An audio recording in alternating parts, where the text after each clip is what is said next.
He is the modern day Don Nealon. But Don Nealon's Mountaineers enjoy walking in where angels fear to tread.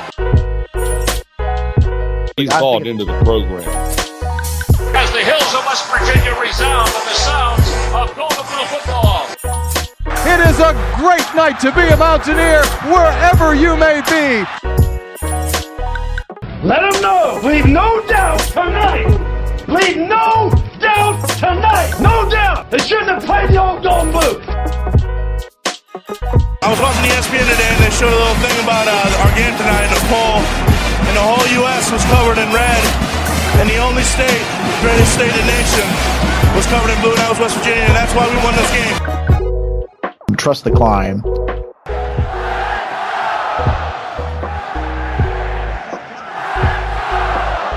And now it's time for the Country Roads Webcast.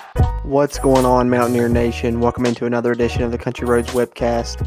As always, I'm your host, Jorden Cruz, joined by my co-host, Steven. How's it going, everybody? No Bradley today, but he's always with us in spirit. But this will be the final episode here of Season 4. Can you believe it, Steven? 4 seasons done here on the Country Roads Webcast. Be kicking off Season 5 with our next episode as the season approaches. We'll have a Season 5 kickoff show most likely, and then the season prediction roundtable before the pit preview. But can you believe it already? Season 5 coming up. It's hard to believe we've been doing it that long already. Man, it really doesn't seem like we've been doing it that long, and honestly, it seems like just last season we were doing it over a telephone call instead of something like this. So Yeah.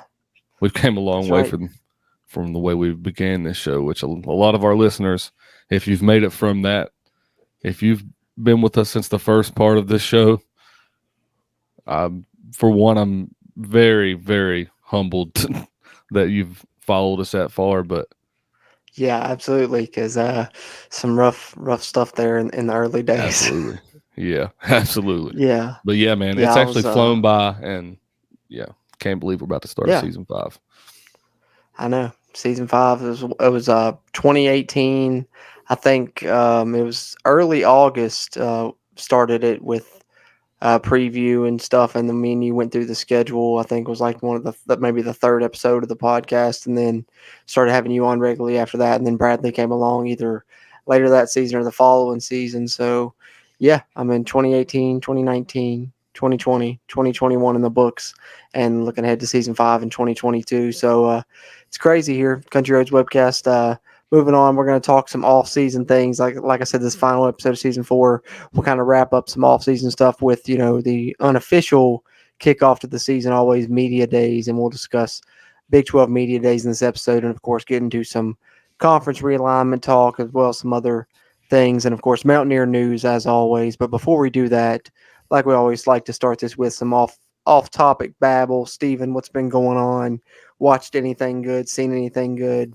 Read anything good? Anything in your life you want to talk about? Just whatever, Just kind of have a little conversation here. Just shoot the shit a little bit, Well, guess off topic from WVU, the two main things. One I know that you have a co-interest in, and that's Stranger Things. If you haven't either heard of it or watched it, you've been living under a rock, but if you haven't seen it, you need to watch it. And if you've watched it, let us know what you think about it. I'm looking forward to Season 5. I know you probably are too.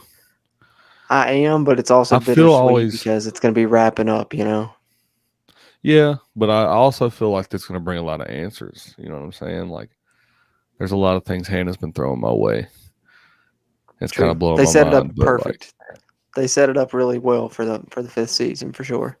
The way they tied everything together from all the way on. Absolutely. I was kind of confused halfway through the season though. I was like, this is kind of different, but I guess the way they just brought it home, and then they left it open still. Like they tied everything up without tying everything up, but setting up like more. I'm trying to keep it like spoiler free as much as possible. I was going to say I don't want to say nothing that's going to spoil it for any viewers. Yeah, they've set it up. They set it up very interestingly for the final season, for Season 5. That's for sure. No doubt. Yeah. Anyway, I love Stranger Things. Definitely a fan of that. The other thing I watched was I watched Thor yesterday. Oh, I still haven't. I haven't seen it yet. I've seen a lot of mixed reviews on it and everything. What did you Eh, think though? What was your opinion? uh, my opinion on reviews is that people, I swear I either just have the opposite opinion of everyone else, or reviews just don't matter anymore, because I swear every time I see a review that's like, this movie sucks, or like it gets so many, like so much percentage on what Rotten Tomatoes or whatever, I more times often than not, end up liking that movie or show or whatever. And then if it has good reviews, a lot of times I'm like, I'm not that great. I'm not that big on that. You know what I mean? Yeah. Like, there's a lot of things that I can think of. That's music too. It's not just shows and movies. Right. It's a lot of things. But I will say, as far as the Marvel movies and the MCU, there's better ones. But I thought it was a good movie. I think that anybody that enjoyed Thor Ragnarok will enjoy Thor Love and Thunder. We'll say that. Was the CGI bad in it? Because that's what I heard a lot of people complaining about. Was the CGI looked really bad? A lot of the effects. I'm gonna throw How myself was it? under the bus. I'm gonna throw myself under the bus. You know what? I'm gonna throw us both under the bus. I had to watch it. I was watching it on a Cody, so Oh the yeah. uh, So yeah. the Yeah. quality So the wasn't that quality. great. Yeah. Speaking of the devil, I understand that. No, we're see, on the show and well, everything. that's I'm why on a lot of the live, but times. Yeah, go could ahead. you Lay come it on me. over I and don't help care. fix the fire stick? I only got one that's working right now. All right. Yeah. We'll have to get that other one working then. Yeah, that's why, like me, I either go, if it's something I really want to see, I'll go see it in theaters. But if I don't get a chance to, I try and wait like until it's either like to rent on Prime or something. Because then if you wait till it's like then they'll have a good quality stream on the Fire Stick and shit. Usually, like Yeah, by that time. So. But I haven't seen Thor yet. I still want to. I'm probably gonna wait and catch it, on the Fire Stick or something like that at some point. There's a couple things I want to see that I haven't seen yet. Since we last recorded, I did finally see Top Gun Maverick. Loved it. One of my favorite movies of the year. It's in my top three. I think I got a third right now. We'll see where it ends up at the end of the year on my list. I like to rank the movies as I go. There's this app called Letterboxd. If you're on there, follow me on there, JC Cruz. But it's pretty cool. You can make lists and everything like that. It's basically like social media, but only for movies. You can do reviews, make lists, stuff like that. And I always make a list of the movies I've watched the year and rank them. And I like to do rankings and stuff on there. So, but Top Gun Maverick's definitely up there. Really loved it. Great. I know the Black Phone. I've heard a lot of good things about that. I want to see that. Haven't got to. Want to see Thor. But coming out this week is Nope, Jordan Peele's new movie. I'm excited for that one. I loved Get Out. Loved Us even more. I know most people loved Get is it Out going more to than be Us, but along the I loved lines Us. of? Going to be along the lines Yeah, of I Get mean Out? it's horror, but he's like more sci-fi, going more horror sci-fi this time. It's like about alien and alien invasion type deal, I believe. It looks I'm pretty kind of interesting though, excited. so I'm excited for it. Yeah. Yeah, Get Out was really good, so I'm impressed by his director skills so far. Get Out was good, and Us, man, I don't know. I love that movie. I went and saw it like 2 or 3 times in theaters. It just made me think a lot. Like it was one of the movies that had me looking up theories and stuff afterwards for like a month after I watched it. So I really liked it a lot. I mean, I loved Get Out too. I think they're both great. I think Jordan Peele's like one of my favorite writer directors, like working today, not like all time, but definitely working today. So I'm excited to see it. I'm hopefully going to try and catch that this weekend. But other than that, life news, I did get engaged. So that was a big thing. Got engaged on Absolutely, vacation. So congratulations! I was going to let you break yeah, that news. I didn't finally. want to do that for you. Yeah, taking the plunge, right? Going for it. So that's Hey, man, coming up in the future. That'll be happening. But we other ain't than getting no that, been younger, getting dog. So excited. Yeah, exactly. Figured it might as well, but better late than never, right? But that's true. so that's in the works. But been getting excited about the season and stuff coming up for sure. And one of the things I've been like going back and watching like old Backyard Brawls on YouTube. I started like 04, 05. I'm all the way up to about to be like 08 or 09. I think now I have to check and see. And then I also ordered this book off Amazon. I don't know if you ever read this, the Backyard Brawl book John Antoniuk wrote. I'm like probably about 100 pages into it. I'm gonna try and knock that out before the game too. So just been doing some Backyard Brawl research, I guess you could say, and just getting hyped for the game also. Hey, man, you gotta let me get that book. I'm gonna Yeah. I'm Yeah, gonna after tell I you get what it, I've I'll been. let you do it for sure. I was gonna tell you what I've been doing, and a lot of people might hate on me for this, but I'm gonna tell you my reason why. I've been What doing is the it? same thing you've been doing, and I've been going back and I've been watching some of these pit games, these prior backyard brawls, right? Yeah, A lot of people stay away from 07. dude. I don't shy away Oh from my it. god. You know Listen, why? no, let me. Do you want to know why? I was just about to say that because that's the game I'm on right now. Like I watched 05, I watched 06, and I'm on 07, but I didn't want to say it because I was like, I don't even want to bring it up on the podcast. But I Well, started listen. it and fell asleep. So I was like, but that's literally the one I'm on right now as I go back through them. So, and it's going to be the first time I've watched it since then, since like December 1st, 2007. So I just didn't want to bring it up. But hey, since you did, I had to mention it now too. This is the So go first ahead, time that though. I've I didn't watched mean it to interrupt. since, but this is the reasoning why. We haven't played pit in a good long while. I don't need fuel to the fire. I know that. As much as my bones bleed blue and gold, I hate pit. I've learned over time that there's times that I can root for Virginia Tech.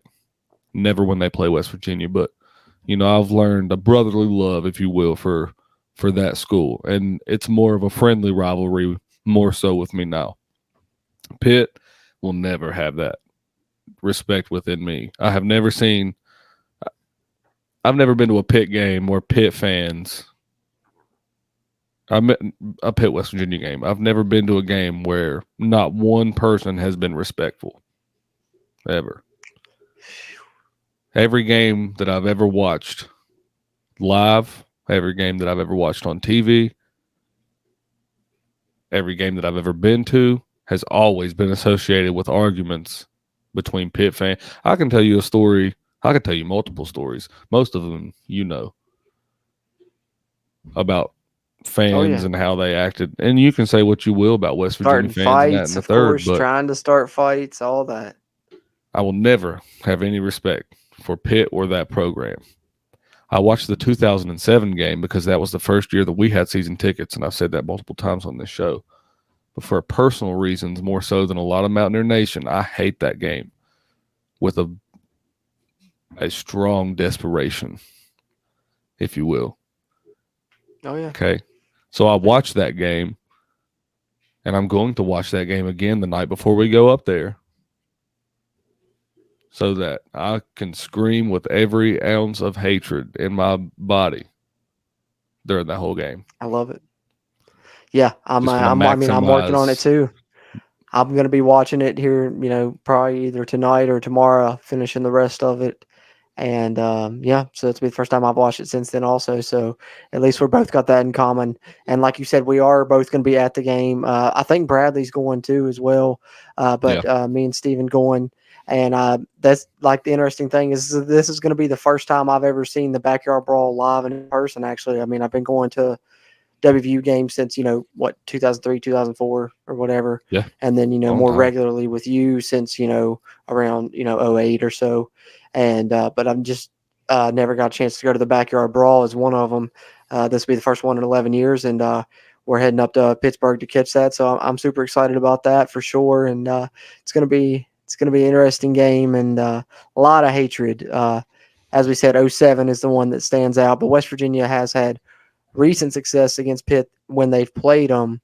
Like I said, it's been 11 years, but West Virginia's won the last three. Since, have we? And I think we lost the year after, but then didn't lose since because I know we've won the last three and then we've won 7 out of the last 10. So it was those two, and I think they beat us in 03 or 04 was the other one that was in the last whatever or something like I can't remember. But yeah. Nope. So it's gonna be interesting. But anything else off topic basketball wise you want to touch on before we get into some Mountaineer news? Is there something I should be mentioning? I'm off the top of my head. I can't think of anything, but I feel like there's something I'm forgetting. There's something I'm always like, I'm going to talk to them about this when we record the podcast. And then I never think about it. Then when I'm editing, I'm like, shit. I feel like the same thing. I do the same thing. And I'm always like, I meant to say that. That would have been good. And then I always forget. So. Yeah, I know how that goes. But anyway. That's what I was going to say. Go ahead. All right, good. I'm Heinz Field not being Heinz Field. That's what I'm Acrisure Stadium, you mean? Yeah. That's what I said. I said, fuck. Yeah, I said fuck calling it anything but Heinz Field. I'm still going to call it that, as probably most people are. But Yeah, I might bring a ketchup bottle and just hold it there. That way, whenever I take pictures, it could just I I can know angle it right to maybe make that's it look like. that's like the first thing I texted y'all in our group text was like going to Heinz Field, or so I thought. Not going to get to see the giant ketchup bottles, or no giant ketchup bottles for me, whatever it was, something like that. But because I was like, Yeah. damn it. Yeah, well. Oh well. I feel like that every time I get to go to a stadium, something like that happens. Like when I was going to go to when we went to the Gator Bowl, they changed it from the Toyota Gator Bowl to the Mikey Car Care, or the Meineke, or what was it? Was it the Mikey Gator Bowl? It was something. It was some other type of Gator Bowl. Kanika Yeah, I Minolta. don't That's know. what it was. Oh Kanika Minolta yeah, Gator Bowl. That's what it was. I that's knew it was right. something Yeah, that's right. strange. They're always changing up those sponsorships, and they're getting weirder and weirder as time goes. Now that However, there's like a million I bowl did get games. to go to the Orange Bowl before they changed it to the Hard Rock Cafe Stadium. Oh, And nice, I'm nice. thankful that I got to go to the Orange Bowl when they beat Clemson. I'm jealous of that. That's a great one to be at. But we've been at some great ones together, so hopefully the Pitt one's another great one that we'll be able to jot down in our Absolutely. history books. And my first live backyard brawl hopefully is a win, and West Virginia could get the first win in the newly named Acrisure Stadium, aka Heinz Field. Hey, and one of the first wins of the young college football season. So, and as Yeah, we very found much out this so. morning, they could be doing that on primetime television on ABC Yep. on a College Thursday game night. day. Yep, college game day as coming into Pittsburgh. So special Thursday edition, an hour and a half before kickoff, a show, and then of course they'll be doing the halftime part two. So West Virginia part of the first college game day of the season. That's what I said when I put out a little update video on it on our YouTube. The little news update videos I drop occasionally, and I put out one of those. And that's one of the things I was talking about on it was all the storylines going into this game. The USC quarterbacks and former offensive coordinator, the first backyard brawl in 11 years, the first game, of the season, essentially, one of the, as far as Power Fives and stuff's concerned. And then now the first college game day of the season as well. So just an immense storylines with this game. So it's really big for West Virginia. I think if they could come out with a win in this one, it's going to be huge. Yeah, the only thing that I worry about with this, and I don't mean to jinx anything, of course, but the only thing I worry about with this is, with so much hype going into the first game of the season, West Virginia's got to turn around, right after that, and they have kind of what you might, we might get off topic and get too much into the roundtable discussion if I get too far into this. But I know. I was going to say, Pit preview still, a few weeks away, but yeah, I just there's a lot of afraid stuff to that talk about. you just mentioned how many storylines and everything that's going into it. With it being the first time we're playing Pitt in years, we're playing, like you said, the first. I don't know if it is the first game of the football season, but if not one of, on a Thursday night prime time with college game day, I hope that it doesn't create too much of a, an atmosphere to where they get. They expend too much energy and emotion on that game, and then get caught up, and Right. God forbid the next week. But then again, in 2 weeks against Virginia Tech, they got, because our schedule is going to be pretty much every single week this year. It's going to be a tough opponent, so West Virginia's got to be able absolutely. to stick to their guns. That's one thing that I do worry about, is getting caught up in one of the games too much than the other. Yep, that's one thing I've been trying to temper my expectations a little bit, I guess, if you will, is one way to put it, just because I'm really excited about this team. I think they've got great potential. Everything goes right, could compete for a Big 12 title. I've said, I think they could finish top 3 or top 4 in the conference, but also there's a lot of things that need to go right for that to happen. And one thing going against you is this is a really difficult schedule when you look at it for West Virginia. 2 Power Fives on the road in your first 4 games, both rivals as well on the road. 2 Power 5 rivals on the road. and then your final 4 games are really tough as well. So if you can get through those first 4 games 3-1, I think you're in really good shape, because the middle part of your schedule, I think a lot of those are toss-up games. So really, it's the first 4 and last 4 that's really tough on this schedule for West Virginia. I have high hopes, but at the same time, I'm like, it's gonna be tough. The conference is wide open, and I say, why not West Virginia? But also, it's wide open, so anyone could beat West Virginia as well. Yeah, I think West Virginia has all the potential in the world, but the schedule doesn't do us any favors this year. When you say that, you're absolutely right. But there's a lot of factors that go into it. I think that if we can stay healthy for the most part, I think that obviously bodes well for us. But I think that depth is one thing that definitely is going to help us this year. I think that I'm trying not to read into everything like I did last year, because right, with the things that I haven't seen. Like last year, it was all about how much better Deggy's arm had gotten and how much better the receivers were at getting their hands on the ball and running routes and stuff. And then the season came and none of that came to fruition. So with the things that I haven't seen, I'm trying not to get too caught up in. But, talking about media day, Neil Brown says that there's a quarterback battle. And we all know that that's a professional coaching thing to say, because if he's healthy, we all know JT Daniels has got the job, right? Yeah, absolutely. We would have, anyone that's logical would assume anyway. That's something I've seen. That's what gets me excited is the stuff that I know for a fact that I've seen that we have. Is like if JT Daniels can stay healthy, sky's the limit for our offense. And and the stuff that I've heard about the different guys on our offense, like Bryce Ford Wheaton, I've seen him play. However, I still get excited about Caden Prather, but I haven't seen him play, so I'm trying not to get myself caught up in the hype about that yet. You and Bradley, on the other hand, aren't on that. Y'all are already hyped up about him. Oh yeah, he's gonna be probably future. Rightfully so. I think he's the best one. I'm trying to hold back, man. I'm trying to hold back. Usually I'm not.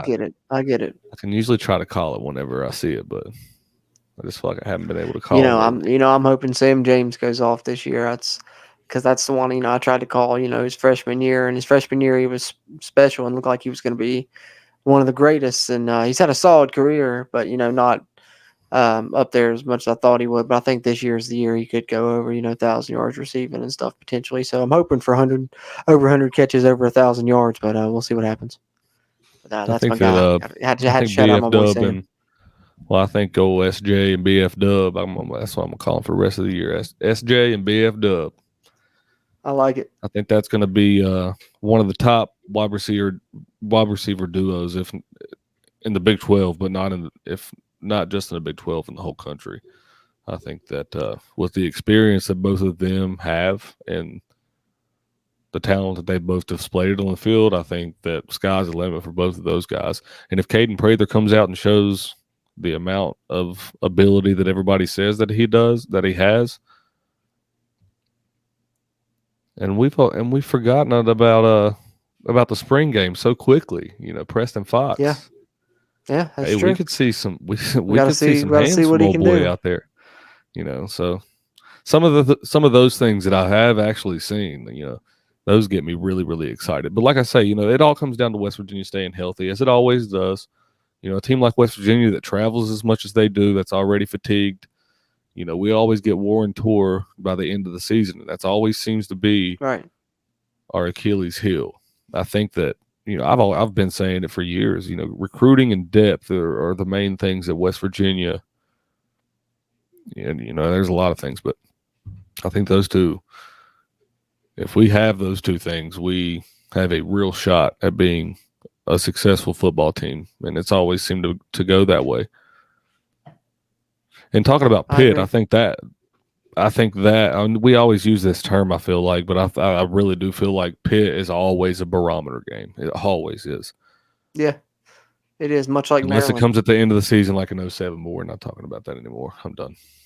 Yeah, we've given it enough spotlight, but anyway, off-topic babble segment, and somehow we still find our way to talking about WVU football. But that's just kind of how it goes for me and Steven as a whole. That's kind of the whole point of Country Roads Webcast and why the CRW podcast is a thing. Pretty much is because we talk about WVU football way too much, so we needed an outlet to do that. So here we are, and of course we find our way back to it again. But that being said, let's hop into the Mountaineer news segment.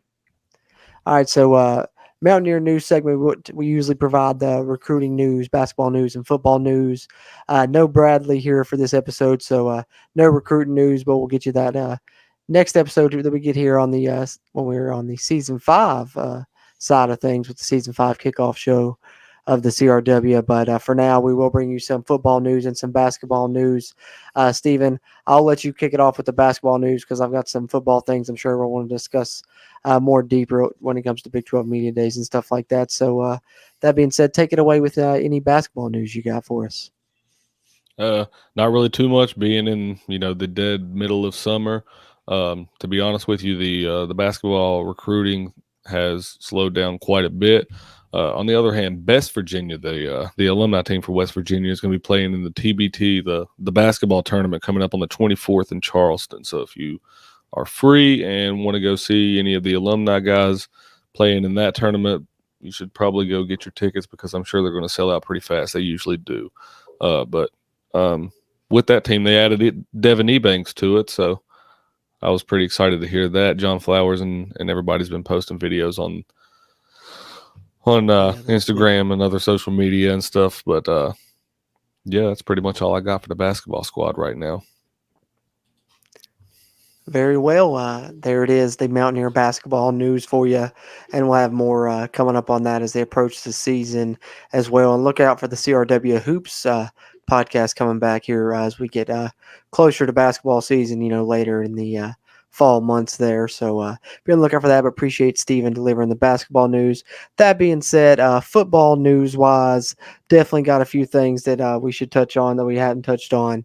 And we can get into a discussion on some of them, but I'll run down a couple of them real quick here. Football news-wise, JT Daniels was named to the Maxwell Award watch list, and the Maxwell Award, of course, given to the nation's most outstanding player at the end of the season. So good list to be on, and good thing Mountaineer quarterback showing up on there.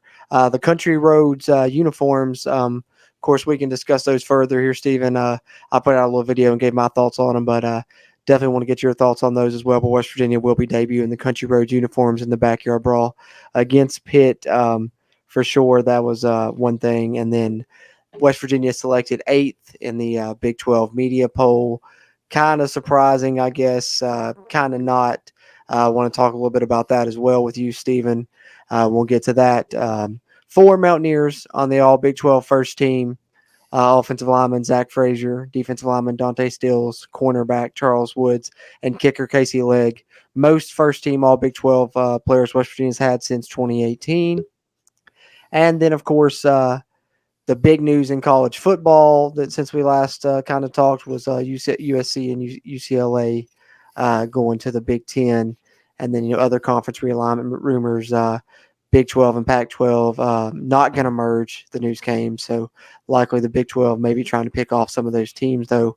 We can talk conference realignment a little bit if you want, Stephen. But the other thing, kind of the main topic of this episode we want to discuss is Big 12 Media Days, and we'll get into that momentarily. That occurred about a week ago from the time we're recording this. So kind of the unofficial start to the season. West Virginia had, some people there, those being Sam James, Bryce Ford Wheaton, Zach Frazier, Dante Stills, and Charles Woods. So that being said, Stephen, of those things I talked about, we'll kind of kick it back to the start of that. Country Roads uniforms. I know these things debuted supposedly only going to be for one game, the opener against Pitt in the Backyard Brawl. As we said earlier, a lot of storylines. Add brand new awesome uniforms that West Virginia debuted. Like I said, giving my thoughts to them, here on our YouTube channel. If you're listening on the audio side of things, be sure and check out our YouTube channel. We give some exclusive news updates and exclusive videos on the YouTube side of things. But that being said, Steven, your thoughts on the Country Roads uniforms? I absolutely love them. I think that my favorite thing about them is that they actually say West Virginia going across the chest. I can't think of a uniform, a football uniform anyway, that's actually had, either West Virginia or Mountaineers going across the chest like that. You've always had either a logo, incorporated onto the sleeve or on the shoulder, or on the collar, but you've never had anything, that said it bold right across the chest. So that's one of my favorite parts about it. I really thought it was lightning bolts at first, but I love the fact that the attention to detail of something like that. In the blue. Of course, they always include the Montaineer Semper Liberi on the back collar, and yes, I think that they also included the canary on the inside of the collar on this one as well. They put Q Country Roads. Sorry. Q Country Roads, where the Montaineer Semper Liberi usually is. They went with Q Country Roads on the Country Roads uniforms, which is a nice touch. Yeah, I overall blown away by. I love the helmets. Yeah, I like the helmets too. I like the mix of the old logo with the new logo. So got to find having WV. Instead of having the WVU running down, they actually incorporated, the modern logo with. It's kind of just a mix of the two, which I guess if you're, a fan of the old school look, or the modern look, then you're probably going to be a fan of this uniform. I think it's a fan favorite for a lot of people because of that, because it's a mix of new and old. Yeah.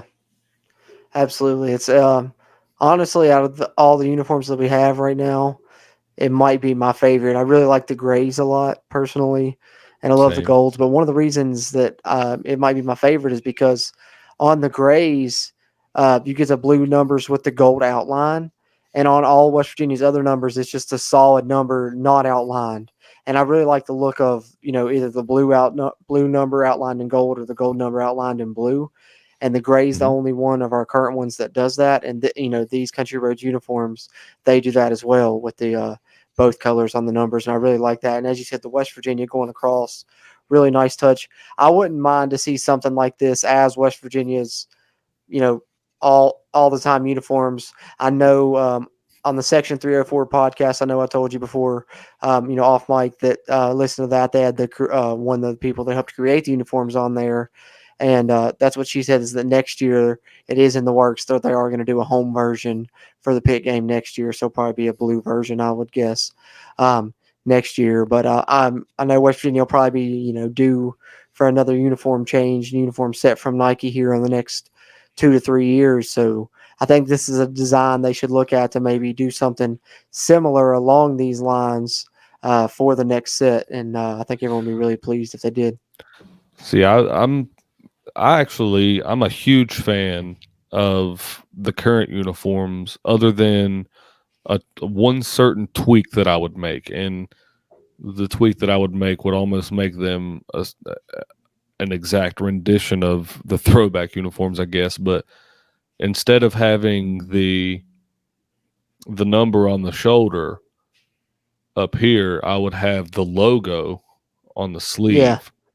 I feel like if we did that, I don't know, it'd still have a modern day look to it. I think with the way that the uniforms are now, I think that they would look very clean, and and I wouldn't mind a West Virginia, or a Mountaineers going across. Now that I think about it, though, I'm wrong in that. I want to correct myself on one. I know that they used to say, wasn't Rasheed Marshall and them have Mountaineers on it? Yeah, they have Mountaineers going across it right here, but it wasn't small. West Virginia though. Yeah, it was. I don't believe it said West Virginia, but it did say Mountaineers. Yeah, I want to correct myself. I do remember that. No, I love the current uniforms that we have. like I said, but the white ones, it's just I need some gold on the white uniforms because See, you get the white I'm helmet mixed with on all those. blue logo, you get the white uniform with the blue numbers and blue logos and all white pants. There's no gold on the white uniforms, and it's just I know a lot of people Yeah, say it looks like Penn State or something. I don't really think it looks like Penn State, but I need a little gold on there yeah, and personally. I I do love gold though. understand that. Gold's my favorite of our colors though. So And same, I actually feel the same way. Gold is actually my favorite color in our color scheme, but I'm actually different in that. I liked the look of just the blue and the white sometimes, okay, but I also see. It's not that I don't like the look of the blue and the gold and the white. I think if we had an alternate uniform that was just a blue and a white uniform, or we had an alternate uniform that was just a gold and a white uniform as well. Because a lot of schools they do, like Maryland, they have a red and a white one, and then they have a yellow and white one, and then they have a black and white one. Like I feel like West Virginia could do, a lot with just the schemes that they have. I'm still got my fingers crossed hoping for a black uni. I mean, they did it in basketball. I don't know why everybody acts like it's such a crime for us to do it in football also. It'll happen eventually. I think people will need to, if people like coal so much, that's what color coal is. Yeah. Coal Rush has such a good ring to it. I loved it when they were trying to get that going. Listen, I told you this in back. private, but I'm going to bring it on the show. Okay, so listen to this. I read a guy. I got to give this guy. I can't remember his name, but guy on Facebook gave this idea. So I'm not taking in the entire bit of the credit. But so the idea is this: West Virginia has a coal rush game with a black uniform or coal dusted uniform that appears black to the surface, with maybe a little bit of gray dusting to appear coal dusted. At the beginning of the game, preferably a really hyped game, a game that we need to be energized for as a fan base and as a team. You turn off the lights in the stadium. You can do it now. They've proved that you can do it. I've seen teams do it. Turn off the lights in the stadium. Have a beam of light coming from the tunnel as if it were a coal miner's helmet, right? And have them carrying like a light or something coming out of the tunnel. And have some that would be real dope music playing. Special.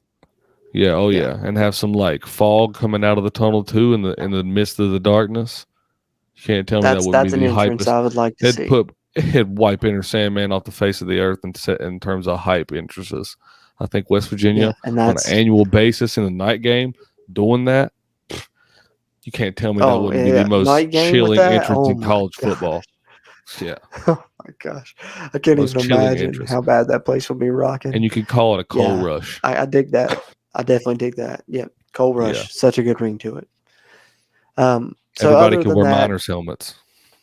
Yeah, absolutely. And turn off all the lights and just have everybody's miner lights on. Mm-hmm. Yep. That would be dope.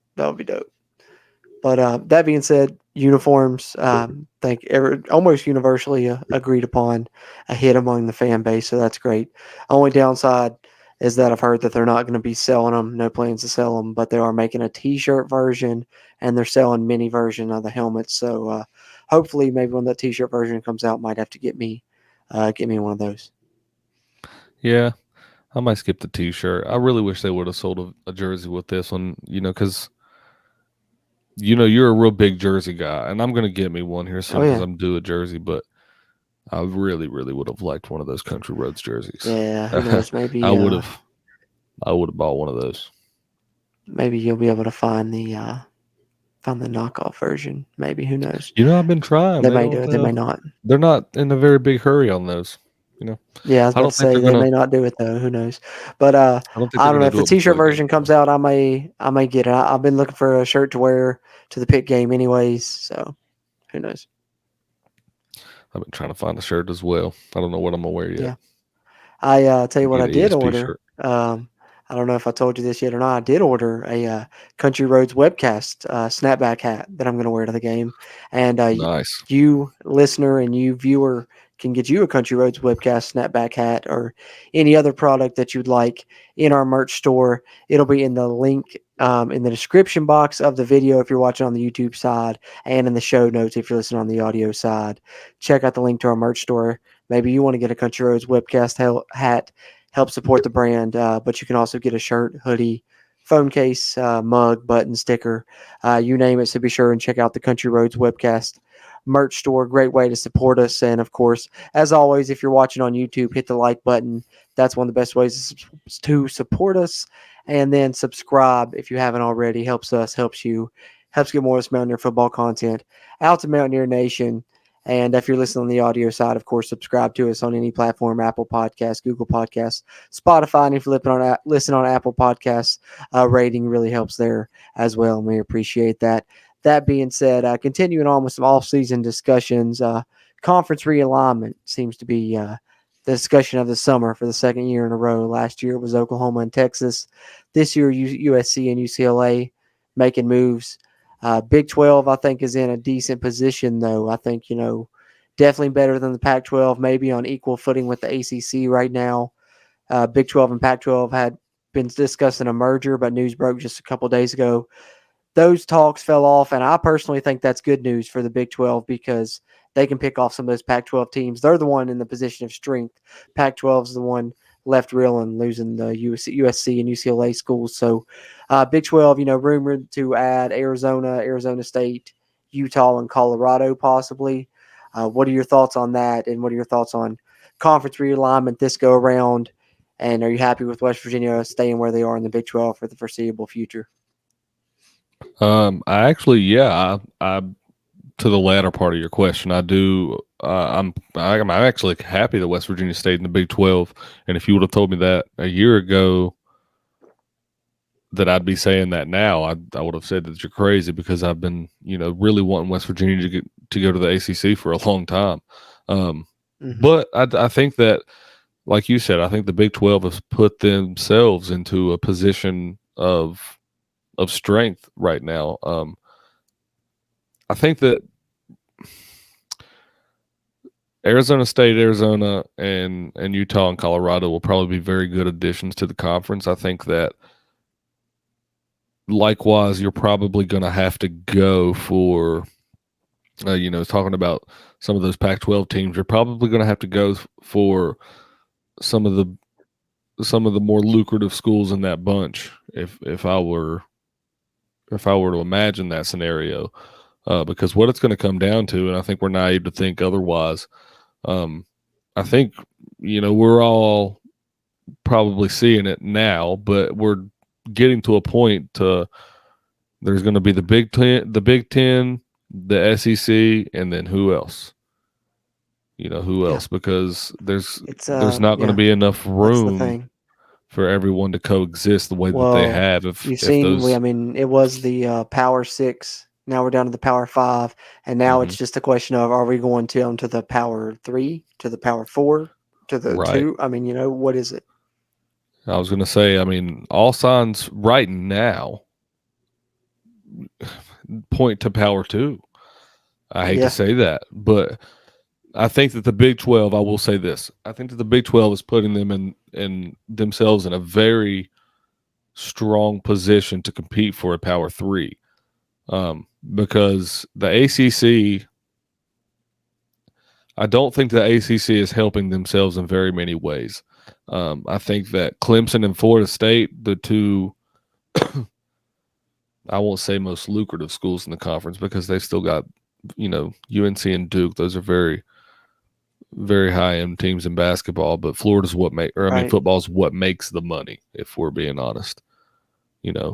So Clemson and Florida State, if they eventually, I know that I've heard a bunch of rumors going around a bunch. I have no idea how much validity there is to any of them, but if they go to the SEC, what's the ACC do? ACC's done then. They're done.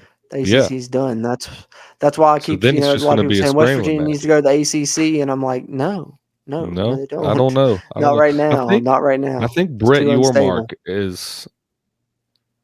I I really feel confident after hearing him talking media day. I think with his envisionment and the things that he's done in the past, he can make the Big 12 the premier conference to want to play in within the next decade or so. You know what I mean? That's not so ludicrous to think about. I know with how the SEC has dominated the past, the last 2 decades and that we've seen, it's maybe hard to imagine, but no one ever knows what the future holds. And, changing leadership like that is a step in the right direction. And I'm not saying anything against Bob Bowlesby. I'm also not saying anything good about him, though. Right. I don't know. But, I never heard Brett. I was going to say I don't have a high opinion of Bob Bowlesby, but the one good thing I think he did do before he left was getting the teams that he got that are joining in 2023, the 4 teams, Absolutely. because without that, the Big 12 would be in dire straits right now, and that's why I think that we can say they're in a position of strength right now, is because his final move. Say what you want about the guy other than that, but his final move was a great one. Yeah. Yep. That's very, very true. I got to give him credit on that one. And if anyone doesn't know about Brett Yormark, though, just look at not the team that the Brooklyn Nets were, but the branding. Think about how the New Jersey Nets as a whole brand went from being very bland and very vanilla, kind of boring as a brand, to being, I would go out and buy a Nets jersey, and I don't like anybody that plays for them, other than when Javon Carter played there. No, yeah, he did.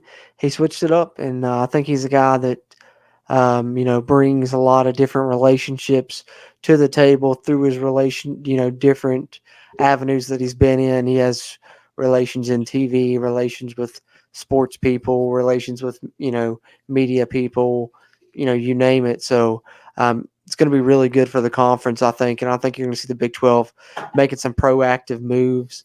A lot of people are talking about TV deals with these conferences. Who's going to be what?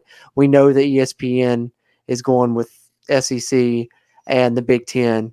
Now, that CBS is done with the SEC. People are talking about the Big 12 maybe for CBS. I know there's the big rumor with NBC trying to get Notre Dame for $75 million, and also want to fill the rest of their programming with the Big 12. So the Big 12 could potentially, go with NBC or CBS. ESPN and Fox focus on the Big 10 and the SEC. So Brett Yormark, I think, is in a good position, because not only with Brett Yormark does not West Virginia, but the Big 12 need to focus on, NBC and CBS potentially. But with Brett Yormark, who wants to get the conference, younger, hipper, something talked about at Big 12 Media Days, saying they're open for business, he can look into the streaming services. Can you imagine, if you go with NBC, Big 12 games not only on NBC but also on Peacock. If you go with CBS, Big 12 games on Paramount Plus, or even, if he could talk to Amazon, Big 12 games on Prime. Amazon's already got deal with the NFL exclusively. Thursday night football games are going to be on Prime. So I think that's the next avenue that's going to be explored here. So far, it's always been really cable channels, some streaming services connected to those channels, but I think some of these exclusive online streaming services are going to get in the college football game really soon. And so having Brett Yormark is good for the Big 12 in that aspect, I think.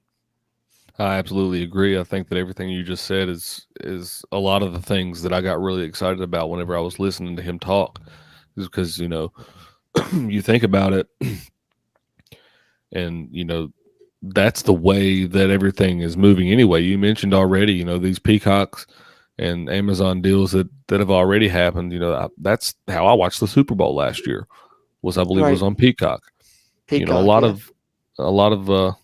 of streaming services are going to that now, and I think that for a long time the ESPN Plus thing was kind of a complicated deal for a lot of people to figure out. And to be honest with you, I don't use ESPN. I have ESPN Plus just for that exact thing, is to watch the WVU games. And there's times where I don't watch it enough, and then I have to go back in and sign into it, and it's just a whole rigmarole of things.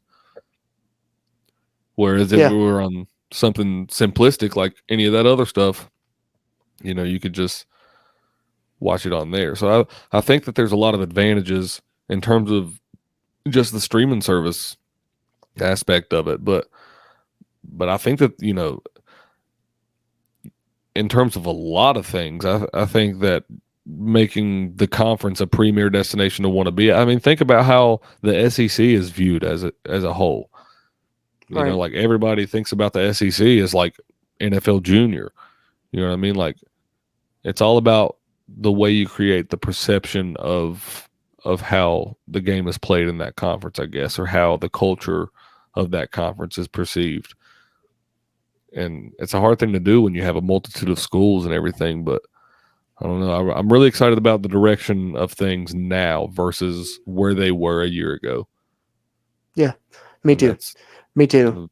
And like you said, I think it's going to eventually be a Power 2 or, 2 super conferences, whatever you want to call it. To me, it's just a matter of how many years away is that and how many steps are we going to go through to get that? Are we going to go down to a Power 4, then to a Power 3, and then get there, and how far away? But either way, for now, I think the Big 12 is the best place for West Virginia to be in at this time and moving forward, at least for the next couple years, the foreseeable future. But that being said, with this conference, the Big 12 did hold its media days last week. Some interesting things that came out. We talked about Brett Yormark a little bit in his comments. Neil Brown had some interesting comments. We'll talk about that a little bit if you like. But just ahead of that, of course, the media poll came out, which traditionally is nothing but bullshit, really, if you ask me. West Virginia was predicted second once, finished that year 7 and 6th. I believe they were predicted 6th or 7th in their 10-win season. Last year's champion predicted 8th, Baylor. They were predicted 8th in the media poll.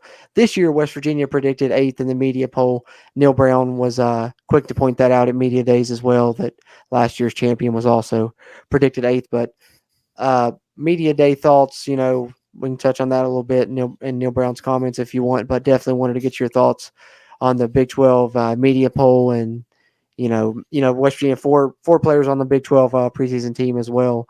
If you want to touch on that also, but definitely on West Virginia being underrated, I think we can agree in the media poll. What are you thinking about these Big 12 media day stuff?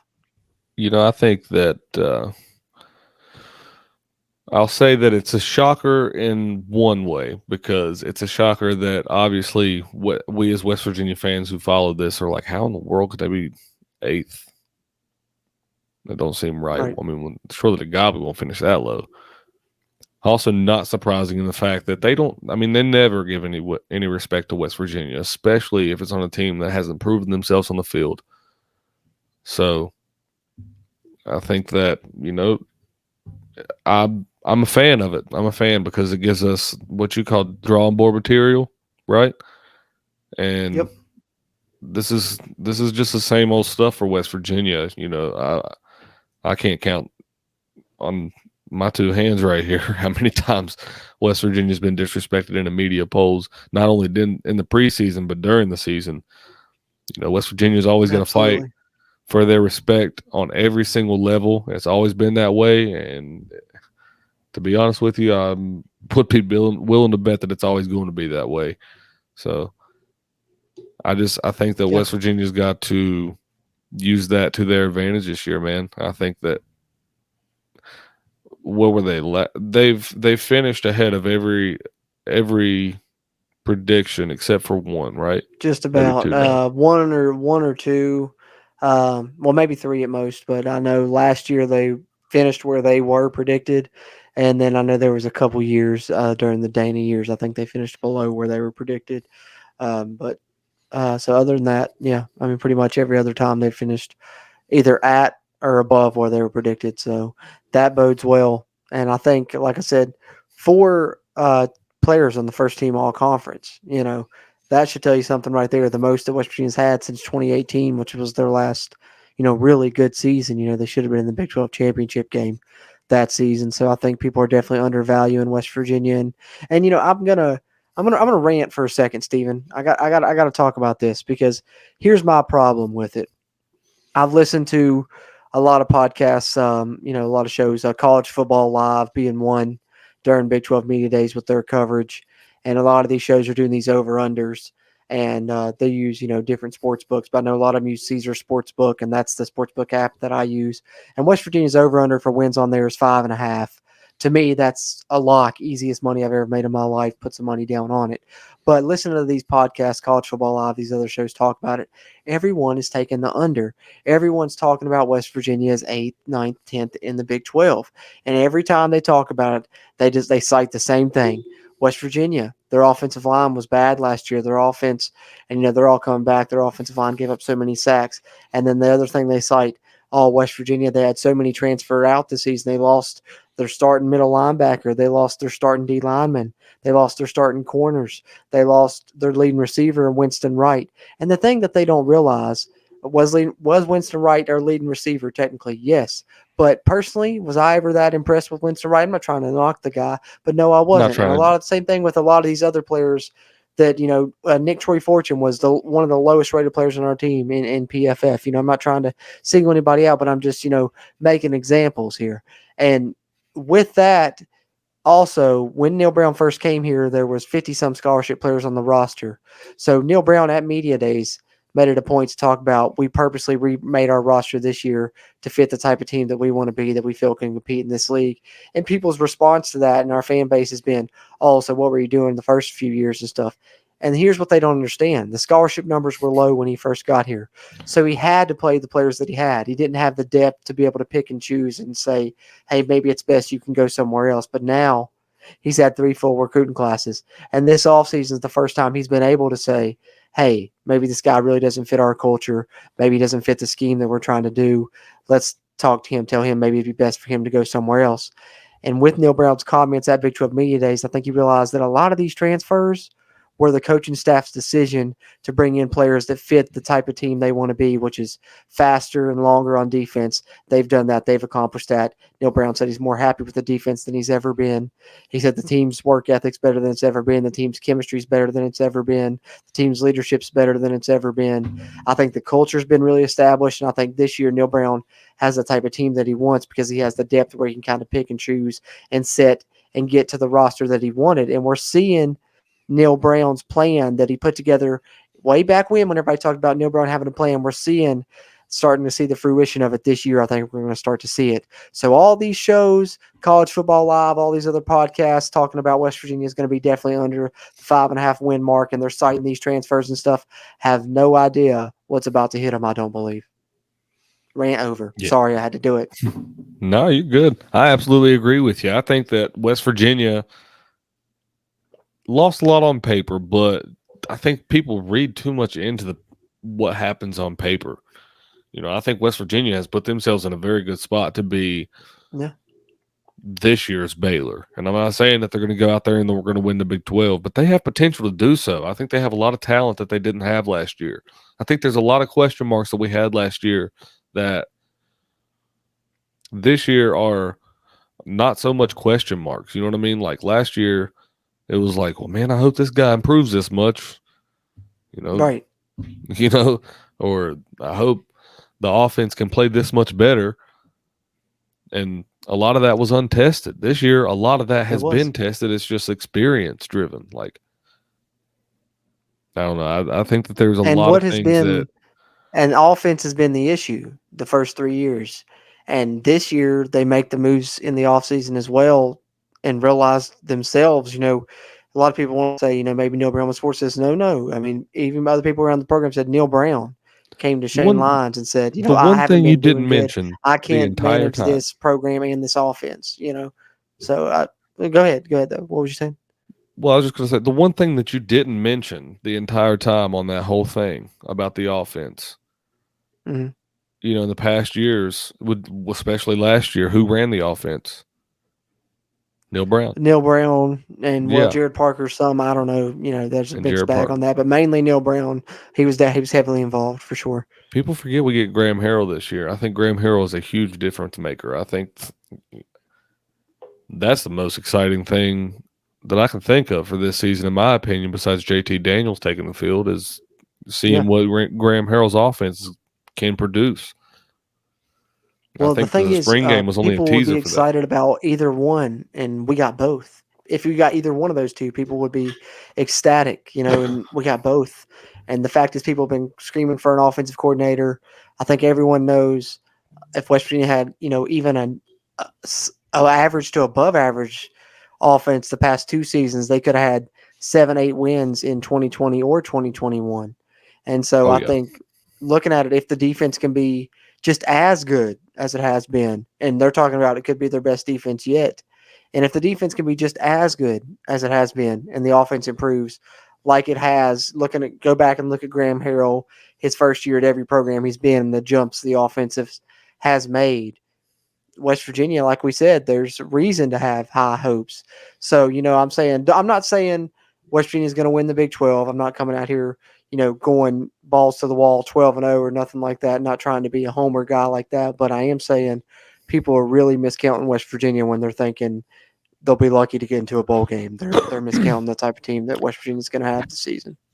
I think that West Virginia is going to have. I don't really know exactly what this statement means yet, but I know that it's going to be true because I feel very confident in this fact. I feel like there's a lot of key pieces in place right now for West Virginia to have what I call a memorable season. Right. I'm not saying that means a Big 12 championship or a national championship, but I think that this is going to be a truly memorable season for West Virginia football. And I think that you mentioned JT Daniels and Graham Harrell. I think that that's going to be a truly special duo. You think of duos in West Virginia history, I think of Pat White and Steve Slayton. I think of, Geno and Stedman. I think of, Major Harris and his feet. Yeah. Yeah, absolutely. I don't know. I think Graham Harrell and JT Daniels is going to be a truly special duo to watch at West Virginia. Yeah, it should be. Because it should be. It could be. We could be in store for a special season. I'm getting good vibes about it, and I'm really excited about this season more so than I have been in 4 or 5 years. And that's a testament to the way things have built and the way they're culminating and the way that they've handled this off season specifically. I feel like so. We'll see how it pans out, but I'm super excited. That being said, no final Mountaineer multiple choice segment this week since Bradley's not here. But we've talked conference realignment. We've talked Big 12 media days. A lot of off-season topics here to wrap up Season 4 of the Country Roads Webcast as we're getting ready to dive into Season 5 ahead of the 2022 football season. Steven, that being said, just for our final segment here, we'll just both kind of take the floor. Anything you want to touch on, whether it be something that we haven't touched on that you wanted to address, West Virginia related, or anything else as well. Just let you have the floor here finally to close it out. Anything you got? Well, I don't really know about anything West Virginia related, but I'm truly thankful for everything we've accomplished on this show. It might not seem like a lot to some people, but the amount of time and effort and hours that we have put into this show and money, even, we don't make nothing off of this. We do this surely for and we get nothing in return. Exactly. Yeah, we do this surely for the love of it, and like Cruzy said earlier, we do it because we talk about this shit way too damn much on our own. We need an outlet to do it. WVU to do it to where it actually made sense to talk about it. So to actually have to annoy people less in our lives. Yeah, to actually have people that watch our show on a regular basis like you guys do, we actually appreciate the hell out of it. We can't thank you enough for it. So I just want to say thank you to everybody. Well said, and definitely appreciate you guys that do tune in to the episode. I think that this is episode 128, maybe. I could be off on that. 127, 128 range, something like that.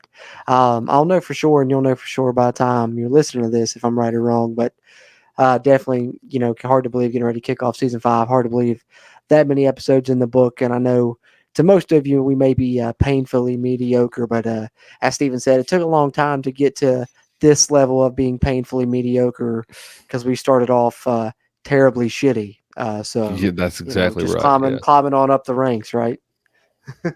Hey, you gotta. One day we'll be we'll go from painfully mediocre to just very mediocre. Yeah, and then we'll get to average and who knows. But the thing is, we're just going to keep doing this because we love WVU and love talking about WVU sports. So you guys could only probably going to have to deal with this for like another 20 years. So hopefully, if you hate it, it's something you love to hate at least. Yeah. Hopefully by that point we know a little bit more about what the hell we're doing and what we're talking about. Because I know sometimes we just seem like we're rattling off the top of the head. That's because we are. We're doing this because we need to get our Mountaineer football fix. Yeah, sometimes during the summer we don't get enough of that. You know what I mean? Where we're going, we just go.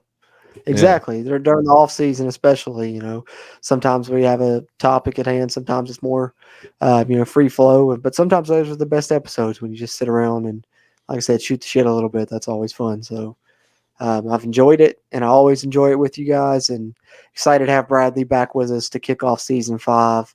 As I said, we'll have another podcast episode dropping soon to kick off season 5. And then, of course, be on the lookout for our favorite as host usually every year, the Season Prediction Roundtable 2022 edition will be coming not long after that. So we're getting close. Special guests. Getting close. Yeah. Going to try and get some special guests in there for the Season Prediction Roundtable. Who knows? Definitely going to be a handful of us probably. So me, Stephen, Bradley, of course, but maybe try and throw at least a couple more in there. Hopefully, we'll see what we can do. Got to get some stuff together and some stuff lined out on that. But should be a fun Season Prediction Roundtable, and hopefully it's our best yet. And hopefully season 5 is our best season yet. But cheers to that. I'm drinking water, but still cheers to it. Season Prediction Roundtable coming up. Season 5 coming up. So, it's something to look forward to. I really just need to wet my whistle, so it seemed like a good time and a good excuse. But that being said, if you're watching on the YouTube side, you see it there. But if you're listening on the audio side, we'll give it to you. Follow us on Twitter at WVU Country Roads, and you can also follow us on Facebook and Instagram there at Country Roads Webcast. If you're listening on the audio side, be sure to check us out on YouTube. If you're on YouTube, drop a like, hit that like button before you head out, and subscribe if you haven't already. Like we always like to say, helps us, helps you, helps get more of this Mountaineer football content out to Mountaineer Nation, and that's the goal always, is to continue to grow the West Virginia brand bigger and better, and that's what we're trying to do here at the Country Roads Webcast as we continue to grow from the ground roots as well here. Looking forward to season 5. That being said, for my co-host Steven, as always, I'm Jorden Cruz, and until next time, let's go Mountaineers. If you really want to know, then come on, let's go. Take a stroll down those